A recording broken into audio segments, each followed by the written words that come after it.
विवाह तो हो ही चुका है, सिर्फ हमको प्रतिज्ञाएं लेनी है, सिर्फ प्रतिज्ञाएं लेनी है, सिर्फ प्रतिज्ञाएं ले, अग्नि साक्षी से ले लेंगे, हाँ अग्नि साक्षी अति साधारण शादी कर आदर्श उपस्थित कर देंगे, अति साधारण शादी कर आदर्श उपस्थित कर, चोटी वाले मनुज सादगी, चोटी वाले मनुज को यदि जीवन में ढाले, हाँ को यदि जीवन में ढाले, मध्यम श्रेणी वाले जन तो स्वतः उसी पथ को पाले, मध्यम श्रेणी वाले जन तो स्वतः उसी पथ को पाले, मनमानी करने वाले, मनमानी करने वाले, अभिमानी कष्ट उठाते हैं, अभिमानी औरों के हक हरने खाते हैं, औरों के हक हरने वाले आखिर मुंह की खाते हैं। सिर्फ प्रतिज्ञाएं लेनी है, अग्नि साक्षी से ले लेंगे, अति साधारण शादी कर आदर्श उपस्थित कर देंगे। हमको सिर्फ प्रतिज्ञाएं लेनी है, तो जो ले लेंगे और बड़ी साधारण शादी करके संसार के सामने एक आदर्श उपस्थित कर देंगे। क्यों, जो आदमी ऊंचे होते हैं, चोटी वाले होते हैं, वे अगर जीवन में सादगी लाते हैं तो दूसरे मध्यम श्रेणी वाले लोगों के लिए वो रास्ता बन जाता है, उनके लिए फिर वो कोई कहावत नहीं रहती। लेकिन आज संसार में क्या हो रहा है, उल्टा हो रहा है। जिनके पास रुपया पैसा खूब होता है वो तो धुआं खूब निकाल देते हैं, वो नहीं सोचते कि भी इस प्रकार का आडंबर और ब्याह शादियों में इतना क्यों किया जाए। लेकिन नहीं, जिनके पास में रुपया पैसा हो वो सोचते हैं कि हम तो अपना धुआं निकाल दें, फिर चाहे जो कुछ होगा सो होगा। ऐसा हो रहा है। दहेज प्रथा भी तजने योग्य, प्रकट राक्षसी के सम है, हाँ प्रकट राक्षसी के, कितना भी दे मात पिता फिर भी जा माता को कम है, कितना भी दे मात पिता फिर भी जा माता को कम है। इसीलिए ही कन्या का, इसीलिए अपमान जगत में होता है, अपमान कन्या आई सुनते ही मन मात तात का रोता है, कन्या आई सुनते ही मन मात तात का रो, मन माने करने वाले, मन माने करने वाले, अभिमानी कष्ट उठाते, अभिमानी कष्ट उठाते, औरों के हक हरने वाले आखिर मुंह की खाते हैं, औरों के हक हरने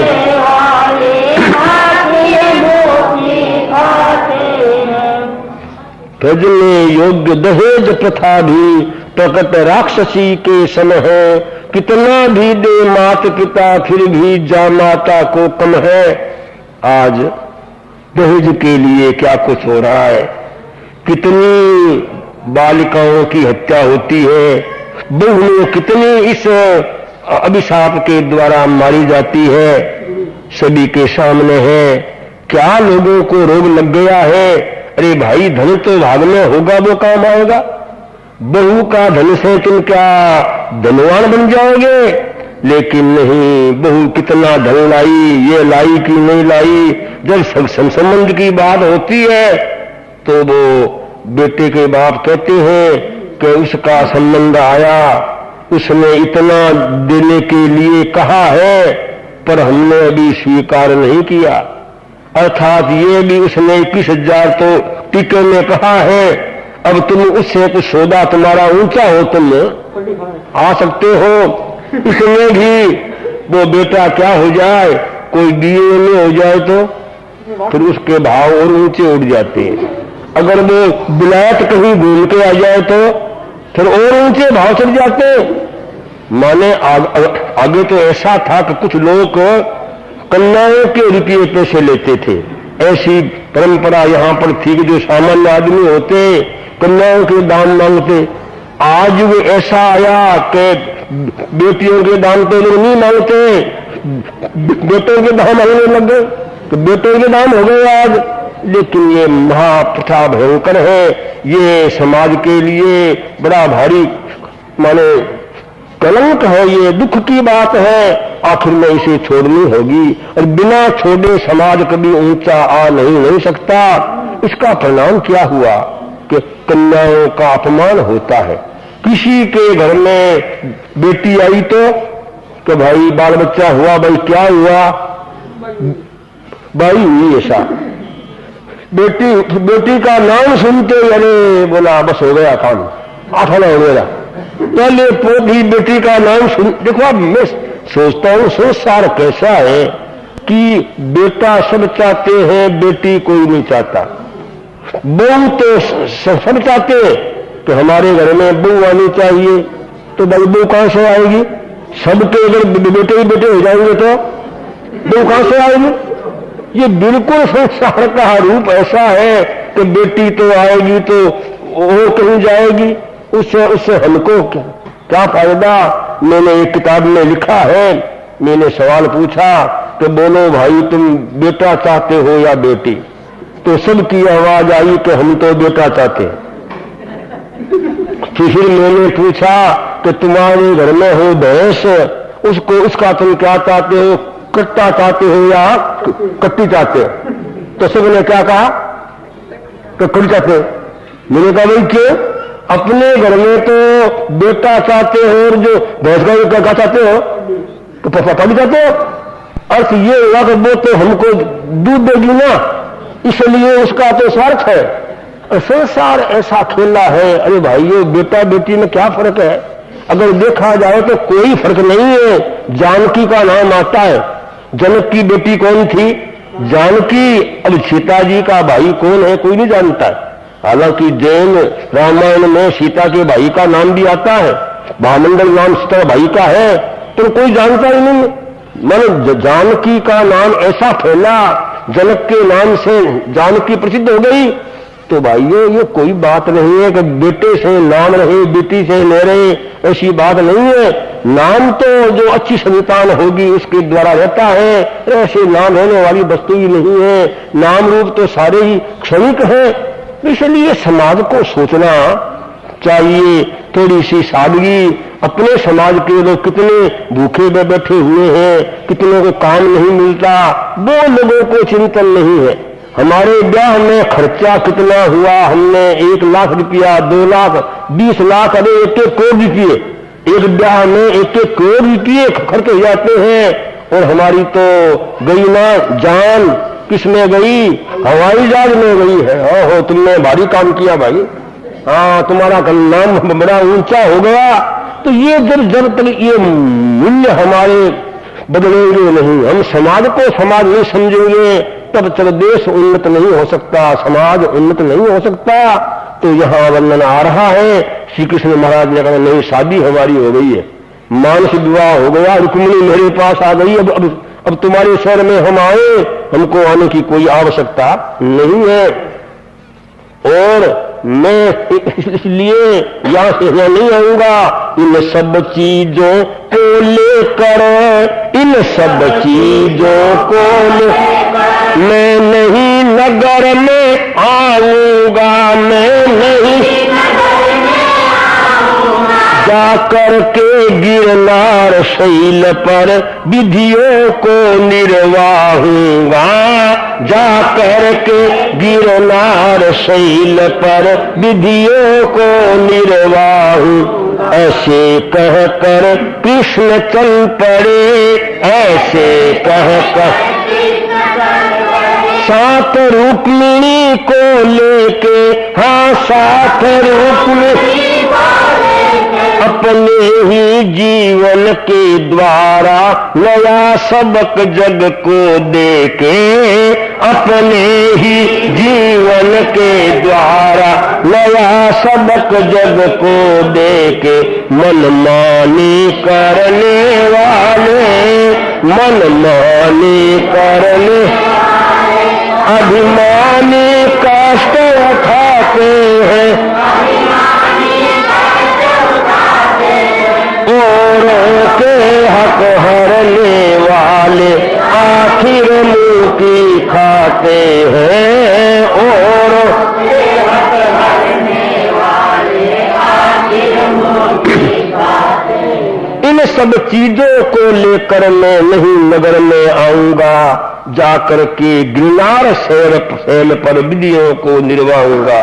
इसलिए इन सब चीजों को लेकर के आपने कहा मैं शहर में नहीं आऊंगा। विवाह की जो विधि है, प्रतिज्ञाएं लेनी है, वो गिरनार शैल माने पहाड़ के ऊपर जाकर के, और जो कुछ हमको नियम धर्म लेना है वो वहां हम ले लेंगे। प्रतिज्ञाएं जो लेनी होती है दाम्पत्य जीवन की, क्योंकि हमारी बड़ी संस्कृति रही है। स्त्री पुरुष का क्या संबंध है, व्यवहार कैसा होना चाहिए, जीवन में सुख दुख आता है, वह किस प्रकार दोनों को एक दूसरे के लिए पूरक बनना चाहिए, ये सारी संस्कृति की बात है। आज का नहीं होगी, आज का विवाह हुआ, सुबह तो हुआ, शाम को ब्याह टूट गया, ऐसा चलता है।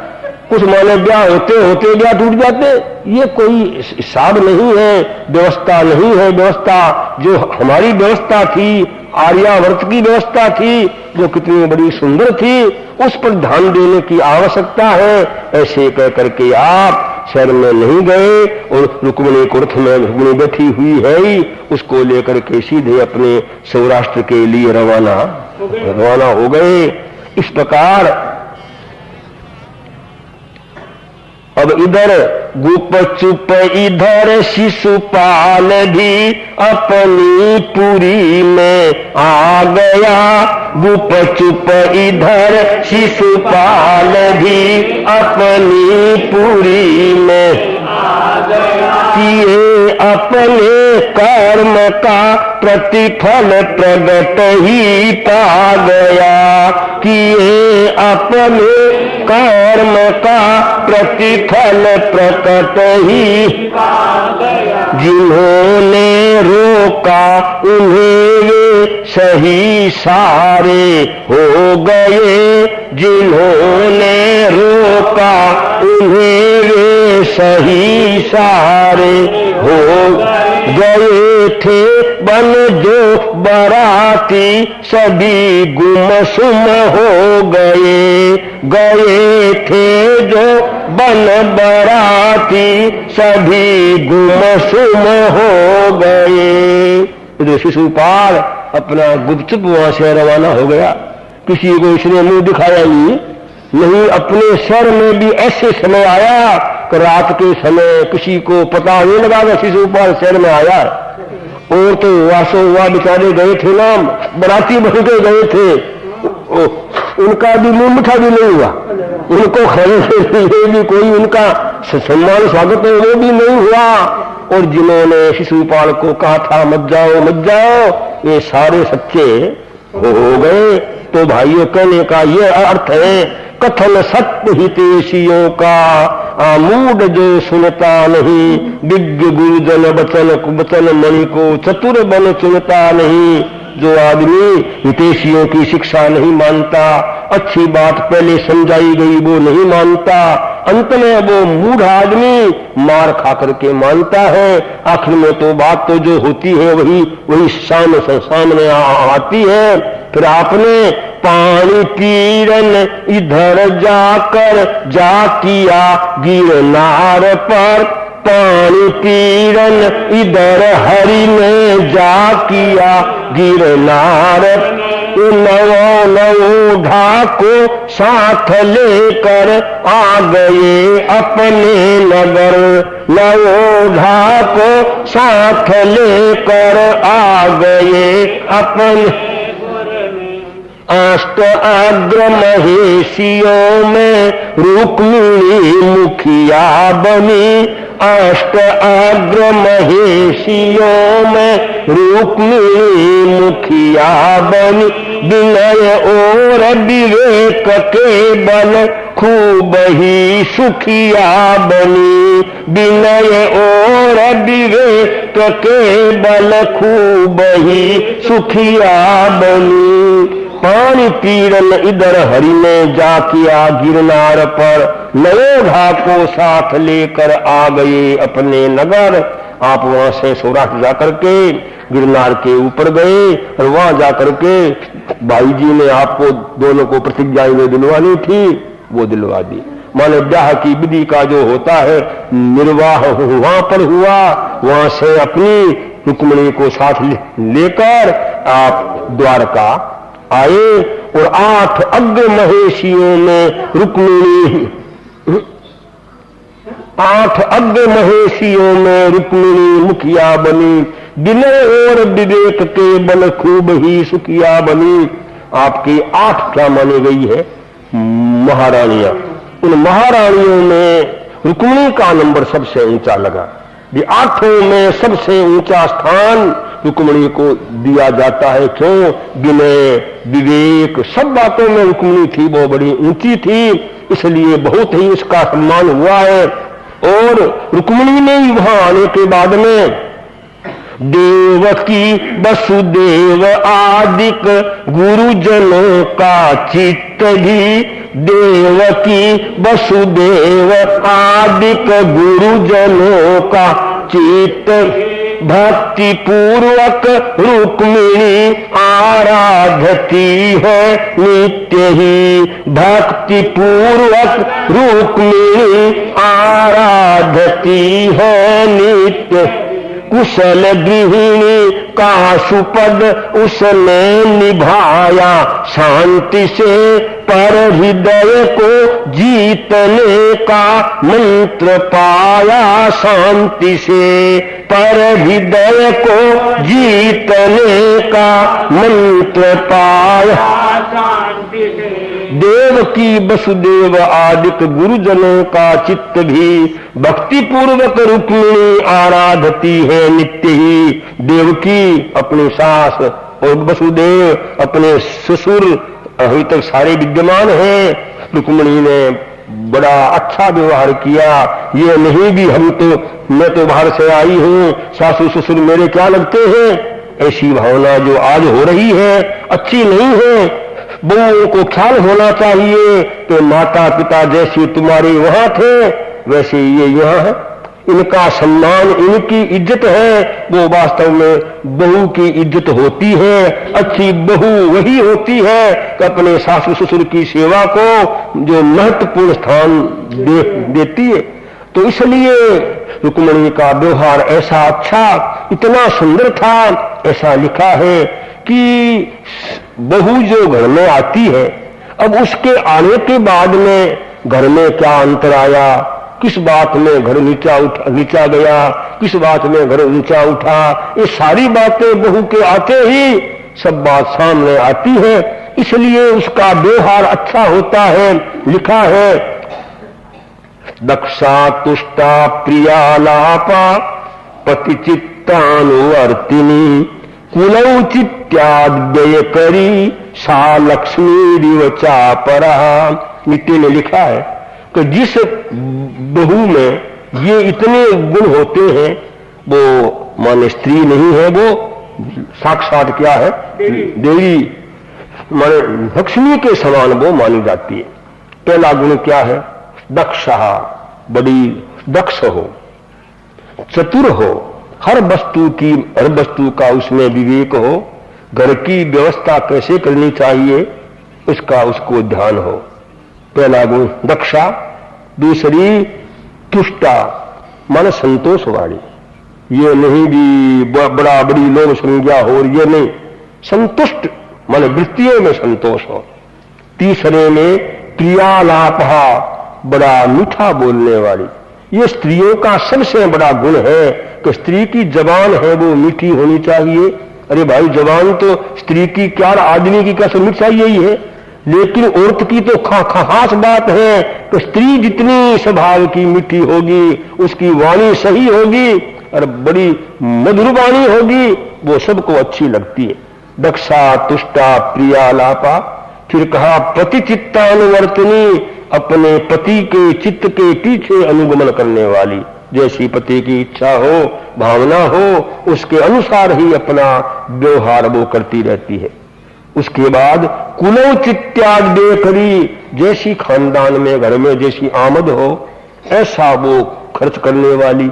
अगर समझो 500 रुपया महीने की आमद है, औरत कहती है मुझे तो 700 चाहिए, इससे कम मेरा काम चलता ही नहीं, वो नहीं, वो ठीक नहीं। अगर 500 की आमद है, 450 में काम हो जाना चाहिए। जैसा कुछ घर का हिसाब है तो स्त्री अगर होगी, समझदार तो हो सकता है, हर वस्तु का उपयोग होगा और वो थोड़े खर्चे में काम हो सकता है। जिस औरत को ज्ञान नहीं है तो खर्चा तो बेशुमार होता है, न खाना अच्छा मिलता है न कोई वस्तु अच्छी मिलती है। इसलिए जैसी कुल की उचितता हो उसके साथ में जिसका व्यवहार होता है, तो कहते हैं ऐसी स्त्री जिसको मिल जाती है, ऐसी बहू जहां आती है तो वो क्या है, साक्षात देवी के रूप में ही आती है और घर का वातावरण बड़ा सुंदर बन जाता है। तो यहां तो कहना ही क्या था, रुक्मिणी तो ऐसी थी कि रुक्मिणी के व्यवहार में बिल्कुल प्रेम था और हरेक के साथ में विनय, शांति, उसका जीवन बहुत ऊंचा था। एक कुशल गृहिणी का सुपद उसने निभाया, शांत से पर हृदय को जीतने का मंत्र पाया। शांति से हो गई कुछ गोल सी अब सत्य भामा मानिनी, रुक्मिणी फिर भी इसे कर मानती है स्वामिनी। अब रुक्मिणी के आने के बाद में जो थी ना आपकी प्रजन कौन थी, सत्यभामा, जिसको बड़ा अहंकार था, जिसने कहा था कि ये राहु कहां से आ गया, वो सत्यभामा। तो रुक्मिणी के आते ही सत्यभामा का नंबर था वो गौण हो गया। सत्यभामा, लेकिन फिर भी रुक्मिणी का व्यवहार वो क्या मानते, नहीं मैं छोटी हूं और मेरी बड़ी बहन सत्यभामा। सत्यभामा का सम्मान में वो कोई कमी नहीं करती है, पर सत्यभामा को तो वो बताओ सहन होने वाली बात ही नहीं थी, वो तो इसको सिंह मानती है। सत्यभामा कृष्ण के किस्से अनेकों है सही, काम से है काम उनके लिए स्थान यहाँ नहीं। काम नारद का उठाया पूर्णतया हुआ, मान भामा के हृदय का चूर्णतया हुआ। इस प्रकार अब सत्यभामा तो स्वभाव की बड़ी तेज थी, वो तो बहुत बार श्री कृष्ण महाराज थे रूस भी जाती थी, बोलती भी नहीं थी, ढंग सब ऐसे वर्णन मिलते, बड़े किस्से मिलते हैं, पर यहाँ तो वर्णन केवल रुक्मिणी का ही है। इसलिए रुक्मिणी स्वभाव में बहुत ऊंची थी, वो कभी हर वस्तु में जो कोई बात होती वो स्वयं गम खा लेती, उसके मन में कोई ईर्ष्या द्वेष का भाव नहीं था। तो नारद मुनि का उठाया हुआ काम पूरा हो गया। धर्मी ने कहा था ना कि सत्यभामा का स्थान हो जाए, नीचा हो जाए, वो मुझे काम करना है। आखिर में नारद मुनि ने वो काम करके दिखाई दिया, सत्यभामा गौण हो गई। देखो गौण की मुख्य की बात यह है कि स्वामी रामतीर्थ जो थे ना, पहले लाहौर में प्रोफेसर थे, तो एक बार बच्चों को पढ़ाते थे, उन्होंने काले पट्टे के ऊपर एक लाइन खींची, लाइन खींच के जितने थे छात्र उनसे कहा तो बोलो तुम्हारे में कोई छात्र ऐसा है इस लाइन को बिना काटे छोटी बना दे? लाइन को काटना नहीं, लाइन तो है जितनी है, बिना काटे लाइन को कोई छोटी बना सकता है? सारे हैरान थे कि लाइन तो जितनी है जितनी इसको छोटी है कैसे बनाई जाए? इतने में एक बड़ा समझदार बुद्धिमान छात्र आया, उसने क्या किया, उस लाइन के नीचे लंबी लाइन खींच दी। अब क्या हो गया? वो लाइन सुन छोटी हो गई, वो माने बड़ी लाइन सुन छोटी बन गई ना। तो भाइयों आपका जीवन ऐसा हो कि जीवन इतना ऊंचा हो जाए तो सामने वाला नीचा स्वयं हो जाएगा। माने उसको नीचा हमें करना नहीं है, हमारा जीवन ऊंचा हो। अर्थ यह है तो रुक्मिणी का जीवन इतना ऊंचा था, इस सत्यभामा का नंबर स्वयं ही गौण हो जाता है। इस प्रकार तो शीश नीचा मान का रहता कहावत सत्य है, मान है अपमान इतना ही कथा का तथ्य है। पूरे व्याख्यान का रहस्य ये है कि आखिर में अहंकार का असर नीचा होता है। कभी आदमी को अहंकार नहीं करना चाहिए। सत्यभामा में एक शब्द नहीं बोलती कि पूनम के चांद के पास में ये राहु का रूप कहां से आया। इस एक शब्द के कारण ये सारा खेला रचाया गया। माने रुक्मिणी का संबंध होना जो कुछ हुआ है, इसलिए कहा है कि मान है अपमान। भाइयों मान वास्तव में अपमान का हेतु है, कभी मान नहीं करना चाहिए। इसमें संत महात्माओं के साथ में तो मान का काम ही क्या है, वहां आकर के तो मान का त्याग होना चाहिए। तो है ऐसा कि जिन आदमियों को अहंकार होता है वो धर्म के स्थान में भी मान को छोड़ नहीं सकते। सौराष्ट्र की बात है कि सत्संग हो रही थी, स्वामी नारायण संप्रदाय वहां बड़ा भारी संप्रदाय है, उनके संतों की वहां सत्संग हो रही। तो गांव का छोटा मन ऐसा ही गामड़ा गांव था, सावन भादवे का महीना, बारिश बहुत हुई थी, रास्ते में कीचड़ बहुत हो रहा। तो उन लोगों की वहां नियम होता है कि जो कुछ सत्संग जहां होती है ना, वहां बाहर वो पानी रख छोड़ते हैं कि जो भाई अंदर आओ, कीचड़ के पैर हो तो पहले पैर धोकर के अंदर आओ। तो हरखा नाम का था पटेल, वो गांव का मुखिया था, वो आया, जो बाहर ड्यूटी पर यूं खड़ा था, वो सीधे पटेल साहब, वैसे उस जमाने की बात है, बहुत से लोग जूतियां पहनते ही नहीं थे। बोला कीचड़ बहुत है, क्यों कीचड़ में जूतियां खराब की जाए? तो वो अपने नंगे पैर ही ऐसे अपने कीचड़ से भरे हुए पैरों से ही अंदर आने लगे। तो उसने कह दिया कि पटेल साहब ये पानी रखा हुआ है, आप कृपा करके पैर धो और फिर अंदर आओ। बस इतनी बात कही कि ने कही, पटेल साहब तो गुस्से में आ गए।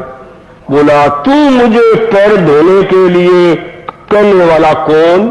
छोकरा कल का तो, अरे जितना तूने अन्न खाया है उतना मैंने नमक खा लिया, तू मुझे रोकने वाला कौन? आज के बाद सत्संग में आने का त्याग। ऐसे गए पटेल साहब, कभी सत्संग में नहीं आए। अब देखिए क्या है, ये अपमान हो गया ना, मान से अपमान हुआ। अरे किसी ने कोई बात कही तो वहां उसको अच्छे रूप में हम लेंगे तो हमारे जीवन के लिए फायदा होगा। और सच्ची बात कहने पर भी इतना क्रोध का आ जाना वो दुख का हेतु बनता है। तो सत्यभामा रुक्मिणी के वर्णन का ये रहस्य है कि मान है वो अपमान है, कभी किसी के या किसी आदमी को मान करना नहीं चाहिए। तो इस प्रकार से ये व्याख्यान संपन्न पूरा हो रहा है। रुक्मिणी के कूक से प्रद्युम्न नामक सुत हुआ, भाग्यशाली काम का अवतार सद्गुण युक्त हुआ। रुक्मिणी का जो होता है नंदन कूक से पैदा हुआ है, उसका नाम क्या है? प्रद्युम्न कुमार। और प्रद्युम्न कुमार भी बड़ा भारी भाग्यशाली हुआ है, उसका भी बड़ा ग्रंथों में आता है। इस प्रकार रुक्मिणी ने अंत में संसार तद संयम लिया, घोर तप धार अनशन गमन शिवपुर में किया। ये जैनागम का वर्णन है कि रुक्मिणी ने अंत में बड़ी भारी साधना की है, तपश्चर्या की है, संसार का त्याग किया है और भवबंधन से वो छूट जाती है, मुक्ति पद को प्राप्त करती है। उस प्रकार रुक्मिणी का जीवन जो था वो बड़ा पावन, बड़ा शुद्ध जीवन और बड़ा सात्विक